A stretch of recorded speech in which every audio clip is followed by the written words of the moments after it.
So I know I'm a little bit late to the trend on this one as it's currently August and this is called the mid-year book tag, but I really wanted to jump on board anyway and film a little sit down with you so you can get to know me a little bit better and the books I've read already this year. So I've just made a fresh little coffee. As a disclaimer, I will still be doing it up to July, so this does not include the books I read in July, therefore still the mid-year book tag, just a little bit late. If the lighting changes in this video, it's because you may be able to see back there.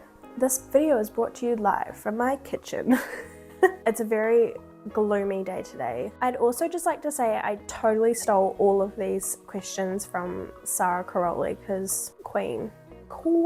I love her. Let's get into it. What is the best book you've read this year so far? For me, it's The Deal by Elle Kennedy, and I know I am so late to the game on this one, and I almost was going to completely veto it just because I was so late. It's kind of like when I start a new TV series. If I know there's already 8 seasons, there is almost 0% chance that I'm ever going to watch that because it is such a big commitment, and I kind of felt the same way about the Off-Campus series. I felt like I was too late to the game and there were so many books in the series already, so I almost completely vetoed it, and I'm so glad I didn't because out of all the books I've read this year, that is my absolute favorite one. And I don't know what that says about me or the books I've read potentially, but that's the tea on that. I freaking loved it. So good. How many books have you read this year? I have read 76 books and my Goodreads goal is 150, so I'm a little bit behind on my Goodreads goal. Or I guess I'm above average, but as of right this second, Goodreads is telling me I'm behind by 3, so I gotta catch up, you know. What is the best sequel you've read so far this year? Mine has got to be Taming 7 by Chloe Walsh because those books have my heart. I feel like they do absolutely nothing and I am obsessed. Like they literally just do day-to-day tasks, and obviously there are heavy themes in these books, which is probably why I'm so engrossed in them. I just feel like I could read Chloe Walsh's grocery list and absolutely be enthralled. I don't know what she puts in those books, but I whiz through them. They're like 700 pages or more for romances, and here I am eating every single word up. I loved it. And an honorable mention for me would be the last few books in the Addicted Calloway series because I actually finished that series this year. It took me only like 2 years to do, but I finally did it, and those are definitely honorable mentions. I love them. I love that world, and my Pinterest for them was so much fun to do. What is a new release that you haven't read but want to? Surprise, surprise, I'm going to say Reckless by Lauren Roberts. I really want to get to this book and I do think I'm going to get to it this month. It's on my TBR for August and I am so motivated to get to that freaking book. If it's the last thing I do, I'll be doing it. So definitely that one. And I want to say Love Redesigned, but that may have come out last year and I may be thinking of the sequel to that coming out. Anyway, I want to get to those books by Lauren Asher. Based on the cover alone, honestly, I've not read any of Lauren Asher's other books. Actually, that's a lie. I read the fine print and it just wasn't for me, so I didn't continue on with the series. But I'm not a believer in completely vetoing an author just because you didn't like one book. So I thought I'd give her new series a try, and the covers are so freaking cute. That is motivation enough for me, and it's on my 24 of 24 book list, so I really want to get to it. So hopefully that will be in one of my future videos as being a big fat tick that I did that one. It's your most anticipated release for the rest of the year. I honestly can't pick just one because there are still so many good books ready to come out this year. So I've picked 3 and here they are. The first one is Daydream by Hannah Grace, which is the 3rd book in the Maple Hill series, and I wouldn't say this is like a 5-star series for me, but I do thoroughly enjoy it. And this book is about probably my most anticipated character. I think his name's Henry. I'm so excited for that one and his story because I was hoping that the second book would be about him, but that's okay that it wasn't because I still enjoyed that one as well. The next book I'm excited to come out would be Counting Miracles by Nicholas Sparks, and I don't think I see many people talking about Nicholas Sparks books, and honestly I didn't really read any until probably last year or the year before, and I started reading each book that he released that year. He usually does about 1 or 2, and I love the movies that are, oh my god, what's the word?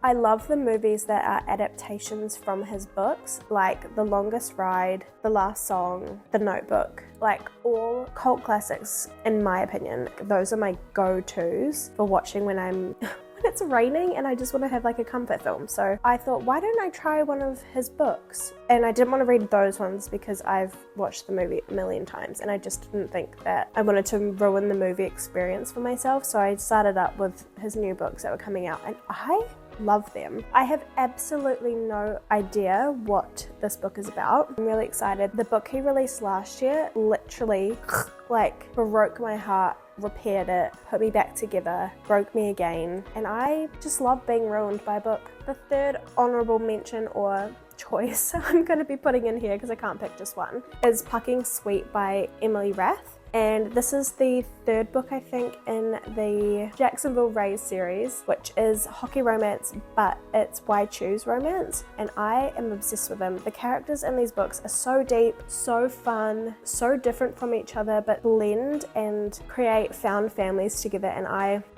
I'm obsessed with that, so that would be my third one I'm so excited for this year. What book has surprised you the most this year? I've got to say, I've not read any books by Jennifer Hartman, so I wanted to try the book Older by Jennifer Hartman, and this book, I think about it all the time. I loved pinning for it. It's age gap romance, which I don't seek out, but I also won't not read a book because of that trope. It's just not like a fave or a hate for me, but I was obsessed with it. It was so deep and moving and just heartwarming. Like the pop culture themes in it, I loved it, and yeah, I just had so much fun reading this book, and it surprised me because I keep thinking about it. Sometimes with those types of books, I read it, really like it at the time, never think about it again, but this one I could probably tell you just about everything except the character names.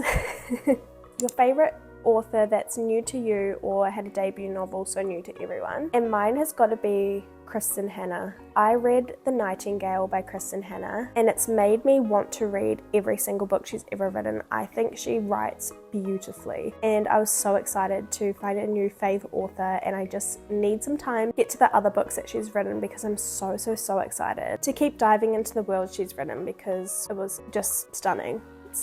A new fictional crush of mine has got to be Garrett Graham. And again, I know I'm late to the game on this one, but I think he is the best book boyfriend I've read this year so far, and I think about him all the time. He was just absolutely stunning to Hannah, and I loved their relationship. I loved watching it blossom. I loved him as a person, and he's bae. Do people say bae anymore? I just did, I guess. That's embarrassing if not. I don't think they do.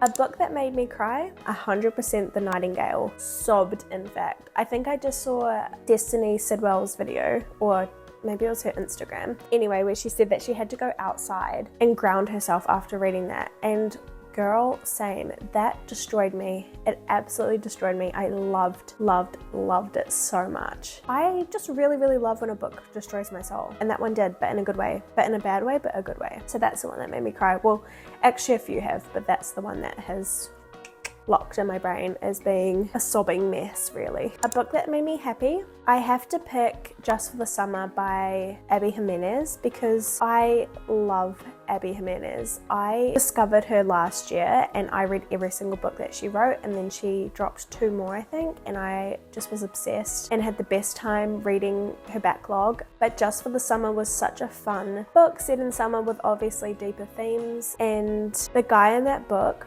is the definition of if he wanted to, he would, because that unicorn floaty scene, are you freaking kidding me? I was like giggling and equally thinking how freaking sweet is that man all at the same time, and I think he deserves an award because the way I pictured that in my head, it was a very long way to go on a unicorn floaty. If you know, you know. The most beautiful book I've bought this year or received, and I've mentioned this before, but I actually don't have a book collection, a physical book collection, because I'm planning on moving abroad eventually. So I'm trying not to pick up too many things, even though I freaking love books. I went into the bookstore today actually and just was caressing the spines of, oh my gosh, I can't wait till I can have a library again because I will own you and you and you. So I thought I would pick, instead of doing this question, my favorite book cover that I've seen this year, and it's hands down got to be Wild Love by Elsie Silver. That that book is beautiful. It's one of the ones where I'm like, oh, maybe I could just buy it. Because it's so pretty. I love it. It's stunning, and I love pink.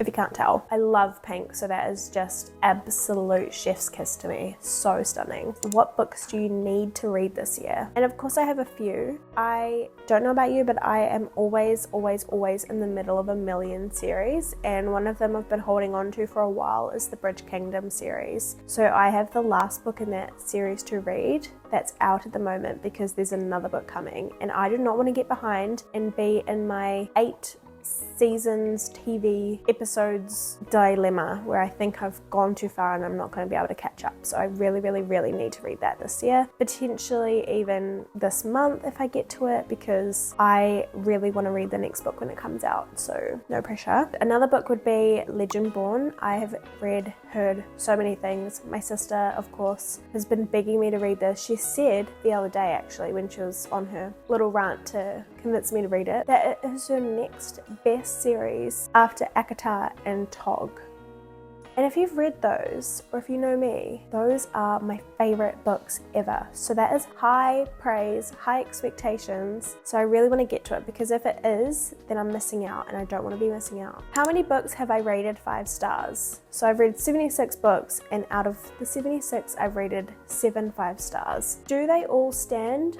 Questionable, because sometimes it depends on my mood at the time of when I've read it, and that will obviously determine my rating or influence my rating. So I don't know, 7. I'll have to go through and do a tier ranking or something eventually and read myself with filth, because who knows, I don't know anymore. What books do I want to reread this year? I really want to reread Throne of Glass, and I picked it for our August Grimoire book club pick, and I think that's gonna happen. Do I mean the whole series? That's quite the commitment, but it would be nice, you know. I loved it. I just love it. And I've been trying to convince my husband to read this book for years now, because I originally read Throne of Glass a while ago and then finished and read the whole series last year. So ever since last year I've been raving about it, and I really want him to listen to it with me, because he's dyslexic, so he doesn't particularly love physically reading a book because it's quite draining. So I want him to listen to the audiobook with me. So hopefully we can do that very soon, as in this month, because I need to tick that off my August TBR. If you enjoyed that has mixed reviews, I'd probably say Darling Venom, and I can't remember who this is by. I have seen some mixed reviews on this one, but I really loved it, as in 5-starred it. Don't come for me. I just think it was deep, and I loved the characters in it, and I just think a very good way of writing grief and how grief looks. So I really enjoyed that one. And the last question is 5-star predictions for the rest of the year. This is so hard. I am gonna go with Out on a Limb, because I've seen so many people enjoy it, and people I trust have rated it very highly. So I do think it's got some potential to be a 5-star for me. And then the second book I would probably put on this potential 5-star radar would be the third book in the Jacksonville Rays series, Fucking Sweet, because it's the third book. I kind of know the characters already, and I feel like that does influence my rating when I already know the characters and I don't really have to do any world building, like I'm right stuck into the story, as long as the storyline goes well and it's not annoying or has a trope that I don't like. So we'll see. Hopefully though, fingers crossed, it's a goodie. So that's it for today's video. Thank you for watching, and I hope you enjoyed hearing about the books I've read so far this year and the books I'm excited to read as the year goes on. Let me know in the comments what you're excited to read this year as well, and give me some more ideas, because who doesn't love adding more things to their TBR? I personally think this is a whole other hobby, curating a list of books to read. How good. Thanks for watching, and I'll see you in the next one. Bye!